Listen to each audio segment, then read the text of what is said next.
Well, hey, buddy. It's Wednesday, the 9th, December. Got a fire going. Man, it got to 13.9. I'm calling it 40, and I'm loving it. It's one less jacket. Cleaned up the area. Got a little bit of wheelbarrow work to do. Of course, I put that off to last. And I started working on. I got the. I fixed the legs. Everything's working. I got my materials up here. You can see that I built half the deck, maybe a third. Built third of the deck.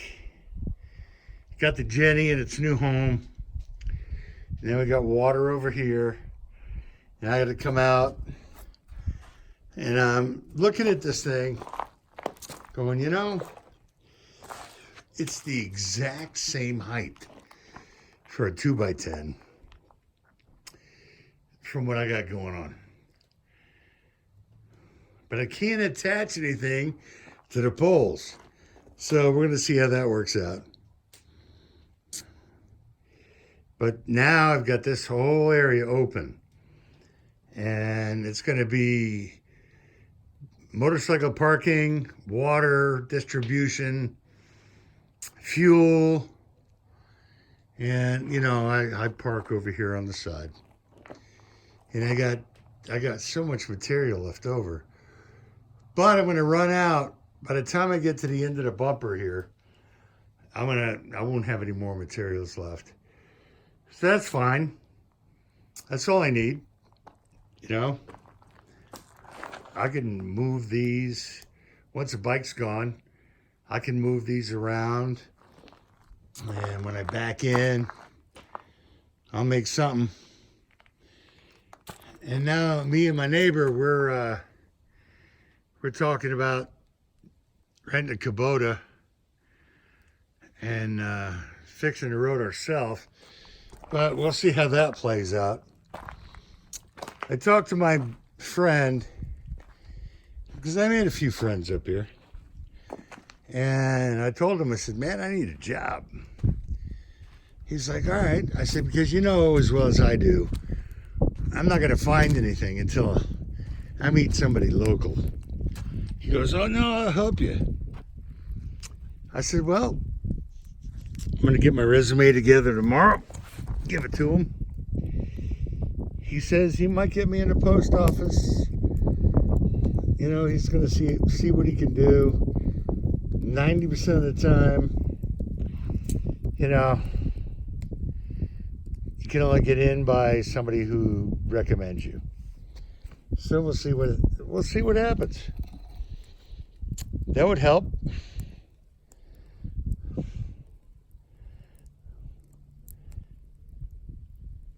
At 4:30, looking at 5 o'clock.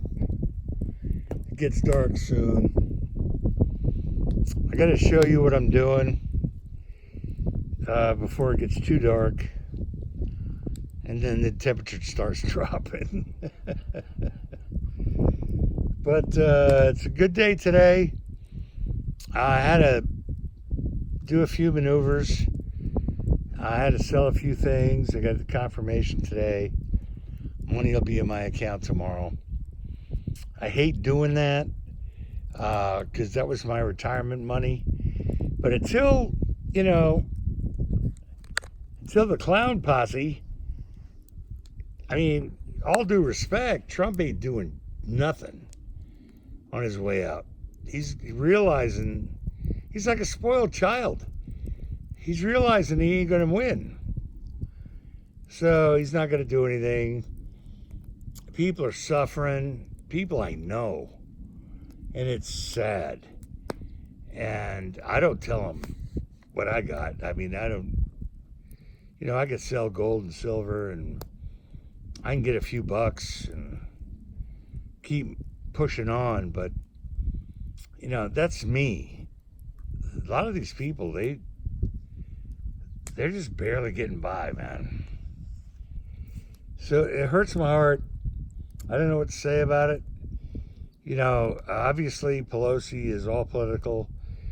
Who the hell put these people back in there? It's the craziest thing I've ever seen. It's like the definition of insanity. They do the same thing over and over again and expect a different result. Until you get rid of these people, and I'll tell you what, if this thing shuts down and people are broke and starving at Christmas, welcome to World War III. Because when your kids are starving, people will do things that they never thought they would do. Not me, but just saying. You watch. It's gonna be a whole new world here next year. But I hope right now, on this early December, which is only 40 degrees, beautiful. It's supposed to be 50 tomorrow. I'll be in a short sleeve shirt, and I love that because I've acclimated up here. When there's no wind and the sun is shining, it feels like it's Florida. But when it's 13 mile an hour, 24 degrees, it feels like Antarctica. It's a weird, you know, I haven't been here all year yet, so I haven't learned the whole thing. But I'll tell you this. I'm happy and healthy. I'm doing good. I'm going to survive this thing. You know, it gets cold and then it gets warm. And it gets cold and it gets warm. You know, I talked to Jim Hill for about 30 minutes. He'd been living here all his life. He said it didn't even snow last year. So, whenever Brian tells me about the weather and I'm going to freeze to death and, oh, you got to be scared, I take whatever he says, divide it by 2, okay, subtract half, and then times it by 0. Because the guy's a mover and shaker. And you can only trust the people that eventually get to know you, who are salt of the earth, older, and they're like, man, you're not a bad guy at all. I said, I don't know. Neither are you. It takes time. People are very skittish up here. But that's that. I don't know what's going to happen. I'm going to survive. I try to put provisions together to last through January 31st. So we'll see what happens. So let's finish out on the fire. I get to sit here for a while now and enjoy it because no wind, not too cold. It's a good day. It's a good day. I'll finish that deck up in the next couple days, and then we'll go from there. All right, guys. Hope everybody is happy and healthy, and we'll talk to you soon.